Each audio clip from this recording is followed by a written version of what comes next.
ጤና ይስጥልኝ ውድ ቤተሰቦቼ፣ የስኳር በሽታ አጠቃላይ እይታ የሚለውን እናያለን። ባለፈው በሰራሁት ቪዲዮ ስለ ተላላፊ ያልሆኑ ወይም ደግሞ ነን ኮሚኒኬብል ዲዚዞች ላይ በዓለም አቀፍና በሀገራችን እያስከተሉት ስላለው የጤና ጫና መረጃ አጋርቻችሁ ነበረ።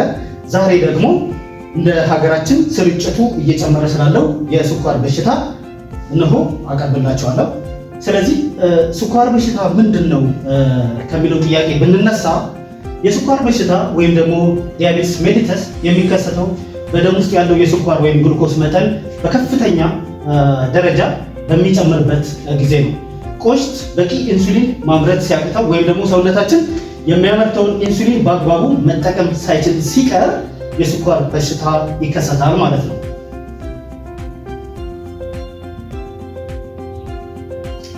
ስለዚህ እዚህ ጋር በደም ውስጥ የስኳርን መጠን የሚያሳይ ምስል አለ። እሱን እስቲ እንመልከት። እንደምታዩት ይህ በግራ በኩል ያለው መደበኛ ወይም ደግሞ ኖርማል የደም ስኳርን የሚያሳይ ሲሆን በቀኝ በኩል ያለው ደግሞ ከፍተኛ የደም ስኳርን ያሳየናል ማለት ነው። ይህ እንደምታዩት የደም ስር ሲሆን በደም ስሩት እነዚህ ቢጫዎቹ ነጠብጣብ እንደምታዩቸው ስኳር ናቸው። እንዲሁም ደግሞ ቀዩ ደም ነው። በዚህ የደም ስር ውስጥ እንግዲህ በትንሽዬ መጠን የሚገኘው የስኳር መጠን በጣም እጅግ አናሳ ነው። ስለዚህም ይህ መደበኛ ወይም ደግሞ ኖርማል የሆነ የስኳር መጠን ይባላል። ወደ ቀኝ ሳይድ ስንመጣ ደግሞ እነዚህ የምታያቸው ቢጫዎቹ ነጠብጣቦች እጅግ በከፍተኛ ሁኔታ ጨምሯል። እነዚህ ደግሞ ስኳሮች ናቸው። እነዚህ ግሉኮሶች እንግዲህ እንደምታዩት በደም ስራችን ውስጥ እጅግ በከፍተኛ ሁኔታ ሲጨምሩ ማለት ነው የስኳር ህመም ወይም በሽታ ተከሰተ ልንል የምንችለው። እስቲ ዋና ዋና የስኳር በሽታ አይነቶችን ለማየት እንሞክር። እንግዲህ የዋና ዋና የስኳር በሽታ አይነቶች በአራት ይካፈላሉ። እነዚሁም በአንደኛ ደረጃ አይነት 2 የስኳር በሽታ፣ አይነት 1 የስኳር በሽታ፣ በእርግዝና ሰዓት የሚከሰት ወይም ደግሞ ጌስቴሽናል ዲያቤትስ፣ እንዲሁም ደግሞ ሌሎች የተወሰኑ የስኳር በሽታ አይነቶች ይባላሉ። እነዚህም ልክ በዳውን ሲንድሮም አማካኝነት፣ በኢንዶክራይን ዲስኦርደር አማካኝነት፣ በኢንፌክሽን፣ በመድኃኒት ወዘተርፈ በእነሱ ምክንያቶች የሚከሰተው የስኳር በሽታ ደግሞ ሌሎች የተወሰኑ የስኳር በሽታ አይነቶች ውስጥ የሚመደብ ይሆናል ማለት ነው።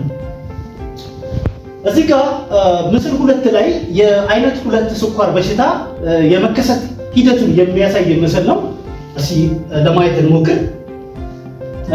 እንደምታዩት አይነት 2 ስኳር እዚህ ጋር ጨጓራ አለ።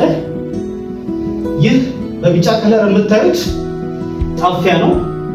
ኢንሱሊን የሚባለው ቅመም ወይም ደግሞ ሆርሞን እዚህ ጣፊያ ውስጥ ይመረታል። ጣፊያ ውስጥ ተመርቶ ወደ ቀሪው የሰውነታችን ክፍል በደም አማካኝነት ይሰራጫል። እንደምታዩት ግሉኮዝ ደግሞ እዚህ ጋር ከምግብ ውስጥ በጨጓራ አማካኝነት ወይ ደግሞ በአንጀት አማካኝነት ይቀመማል። ኢንሱሊን በጣፊያ ውስጥ ይመረታል።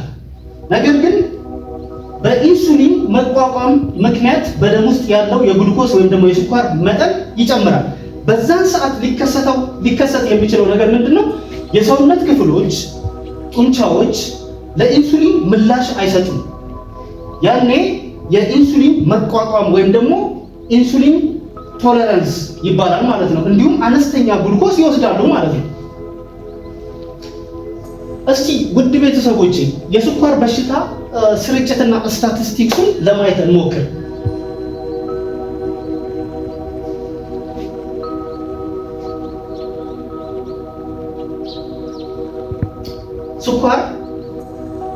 የስኳር በሽታ በአሁኑ ጊዜ በዓለም አቀፍ ደረጃ በከፍተኛ ሁኔታ እየጨመረ ይገኛል።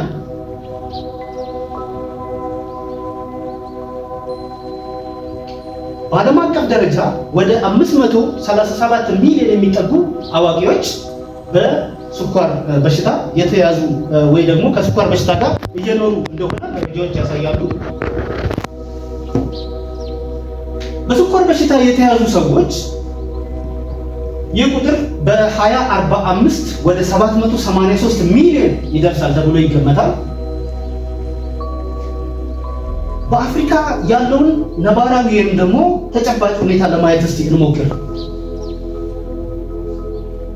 በአፍሪካ ወደ 25 ሚሊዮን አዋቂዎች በበሽታው ወይ ደግሞ በዚህ በስኳር ህመም ተይዘዋል። በኢትዮጵያ ውስጥ ስላለው ተጨባጭ ሁኔታ ደግሞ ስናስተያይ በኢትዮጵያ በሽታው ከፍተኛ የሆነ የጤና ጫና እያሳደረ ይገኛል። ስለ ስርጭት መጠኑ ደግሞ በሀገር አቀፍ ደረጃ ስርጭቱ ከ3.3% እስከ 6.5 ይደርሳል። ከፍተኛ ቁጥር ያላቸው ታካሚዎች በሽታው እንዳለባቸው ሳይታወቅ አንድ ዲያግኖስት ሆነው አብረውት ይኖራሉ። እንግዲህ ስለ ስርጭቱ ይህን ያህል ካለን ለአይነት 2 ስኳር በሽታ ይበልጥ ተጋላጭ የሚሆኑት መቼ ነው? ለአይነት 2 ስኳር በሽታ ተጋላጭ የሚያደርጉ ሁኔታዎች አንድ ከመጠን በላይ ውፍረት ካለቦ ወይም ደግሞ ቦዲ ማስ ኢንዴክሶ 25 እና ከዚያ በላይ ከሆነ ለስኳር በሽታ የመጋለጥ እድሉ ከፍተኛ ነው። እድሜው 35 ወይም ከዚያ በላይ ከሆነ ወይ ደግሞ እድሜ እየጨመረ በሄደ ቁጥር በስኳር በሽታ የመያዝ ስጋት እየጨመረ ይሄዳል ማለት ነው። የቤተሰብ ታሪክ ወይም ደግሞ ሄሪዲታሪ የምንለው ደግሞ ወላጅ ወይም ወንድም ወይም ደግሞ እህት የስኳር በሽታ ካለባቸው እንዲሁም የእርሱን ተጋላጭነት ከፍ ያደርገዋል።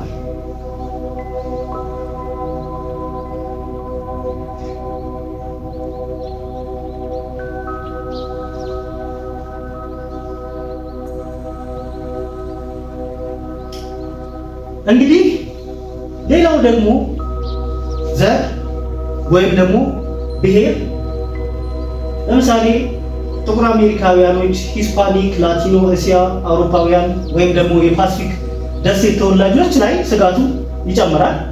የአካል ብቃት እንቅስቃሴ አለማድረግ፣ እንቅስቃሴ የማያደርጉ ከሆነ በስኳር በሽታ የመያያዝ እድሎ እንዲሁ ከፍ ይላል ማለት ነው። ቅድመ ስኳር ወይም ደግሞ ፕሪዳያቤትስ ካለበው አንድ ሰው በመደበኛነት የስኳር በሽታ አለብህ ተብሎ በሐኪም ከመነገሩ በፊት ይህ ሰው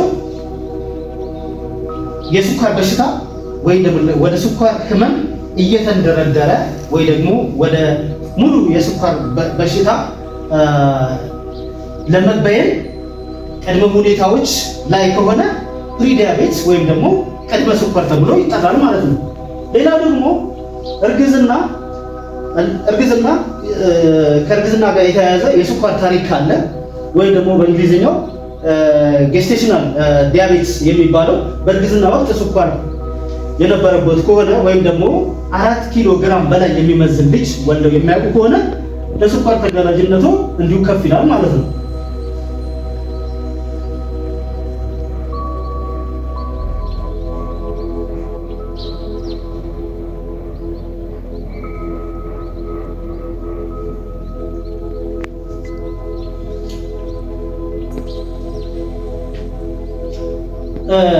ውድ ቤተሰቦች የስኳር በሽታ ምርመራና ውጤቶች ወይም ደግሞ ዲያቤቲስ ቴስት ኤንድ ዲያግኖሲስ የሚሉትን ለማየት ደግሞ እንሞክር። የስኳር በሽታ አንድ ሰው ላይ እንዳለና እንደሌለ ለመረዳት የሚጠቁሙ ምልክቶች ይኖራሉ። ከነዚህ ውስጥ እንግዲህ ዋነኞቹ እነዚህ የተደረደሩት ለምሳሌ ከፍተኛ የሆነ የውሃ ጥም ወይ ደግሞ ጥማት፣ በተደጋጋሚ መሽናት ወይም ደግሞ ድካም ካለ፣ እድሜያቸው ከ35 በላይ የሆኑ ከመጠን በላይ ውፍረት ያላቸው ወይም ደግሞ የቤተሰብ ታሪክ ያለባቸው ሰዎች፣ እንዲሁም ደግሞ በእርግዝና ከ24 እስከ 28 ሳምንት ባለው ጊዜ ውስጥ መመርመር አለባቸው።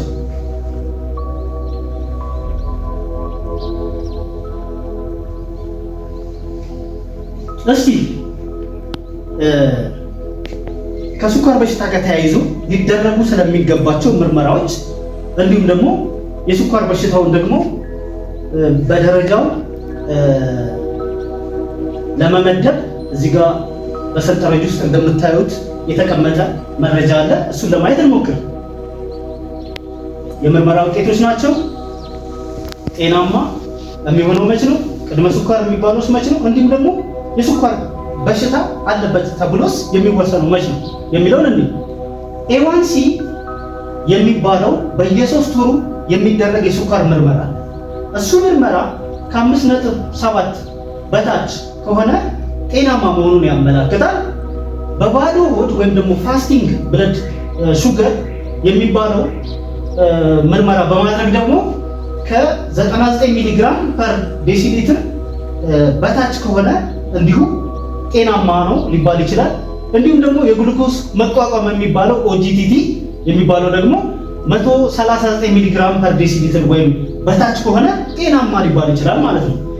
ቅድመ ስኳርስ አንድ ሰው የቅድመ ስኳር ታማሚ ነው ወይም ደግሞ የቅድመ ስኳር ምልክት ይታይበታል ለመባል A1C ከ5.7 እስከ 6.4 ሊሆን ይችላል።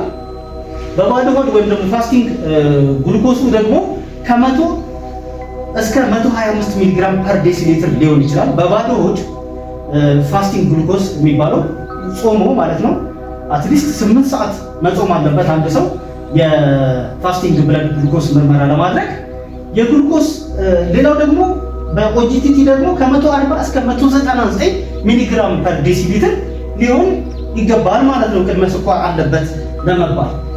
መጨረሻ ላይ ሙሉ ለሙሉ የስኳር ታማሚ ወይም ታማሚ ነው ለማለት ደግሞ ይህ በየ3 ወሩ የሚደረገው A1C ምርመራ ከ6.5 ወይም ደግሞ በላይ በሚሆንበት ሰዓት ያ ሰውዬ ቶታሊ የስኳር በሽታ አለበት ሊባል ይችላል።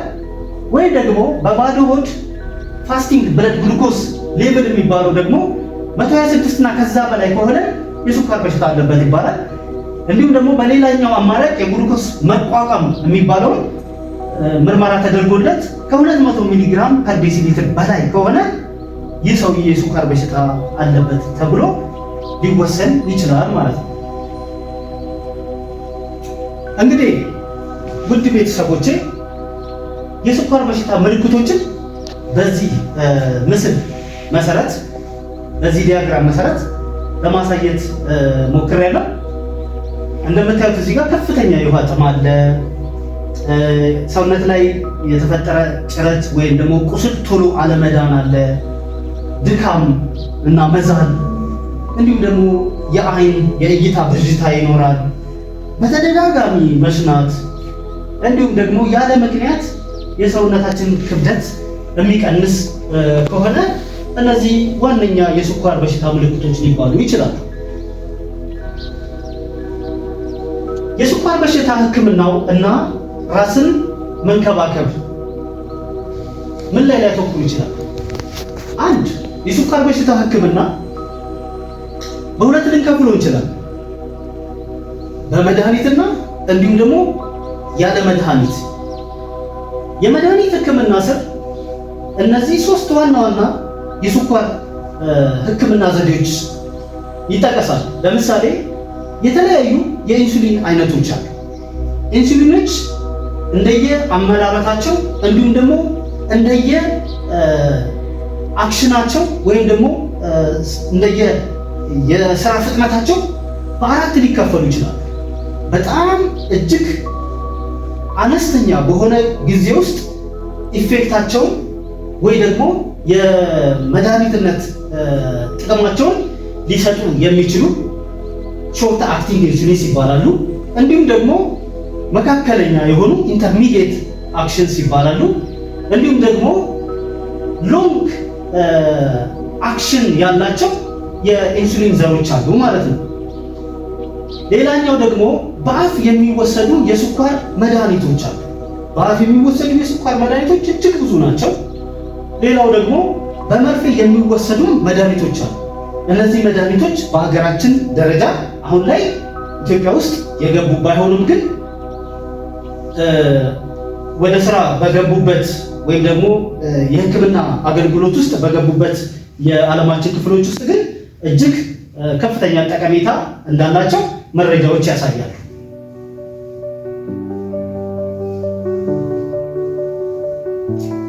ስለዚህ ሌላኛው ደግሞ ቅድም ልገልጽላችሁ እንደሞከርኩት ከመድኃኒት ውጪ የአኗኗር ዘይቤያችንን ወይም ደግሞ ስርዓታችንን በማሻሻል የስኳር በሽታ ስርጭትን ወይም ደግሞ የመያዝ እድላችንን ልንገታ እንችላለን።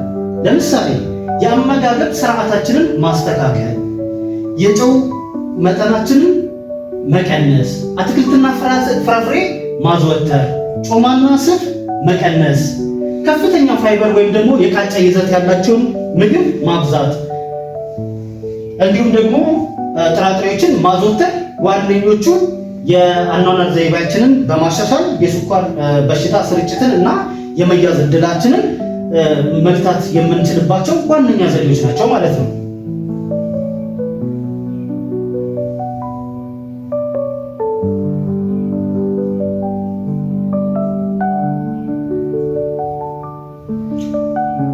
ሌላው እንዲሁ አልኮሆል መጠጣት ማቆም፣ ሲጋራ ማጨስ ማቆም፣ የአካል እንቅስቃሴ ማድረግ፣ ጭንቀትን መቀነስ የተባሉት የኑሮ ዘይቤያችንን በማሻሻል ስኳርን መቀነስ የምንችልባቸው መንገዶች ናቸው። ልብ ይበሉ ቤተሰቦቼ፣ እኒህን የአኗኗር ዘይቤዎች በማሻሻል ከ50 እስከ 60% ያክሉን በስኳር የመያዝ እድላችንን የመቀነስ እድል ይኖረናል ማለት ነው።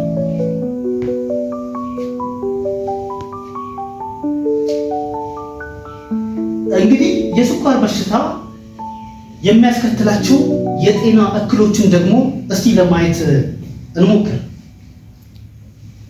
የስኳር በሽታ እጅግ አስከፊ ሊያደርጉት ከሚችሉ እክሎች መካከል ዋነኞቹ አንድ የልብና የደም ዝውውር በሽታ ወይም ደግሞ ካርዲዮቫስኩላር ዲዚዝ የሚባለው፣ የኩላሊት በሽታ ክሮኒክ ኪድኒ ዲዚዝ፣ የአይን በሽታ፣ የነርቭ መጎዳት ኒውሮፓቲ፣ የእግር ችግሮች፣ የቆዳና የጥርስ ችግሮች፣ የመስማት ችግር እንዲሁም ደግሞ ስትሮክ የሚባሉት ከፍተኛ ኮምፕሊኬሽን ወይም ደግሞ የጤና እክልን ሊያስከትሉ የሚችሉ ከስኳር ጋር የተገናኙ የጎንዮሽ ጉዳት ወይም ደግሞ ከስኳር ጋር የስኳር በሽታን ተከትለው የሚመጡ እክሎች ናቸው ማለት ነው።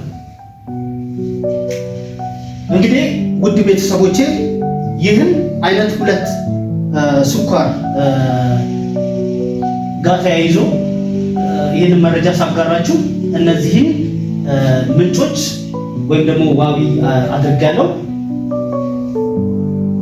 ስለዚህ ለጤናችን በጣም ትጉ መሆን ይኖርብናል።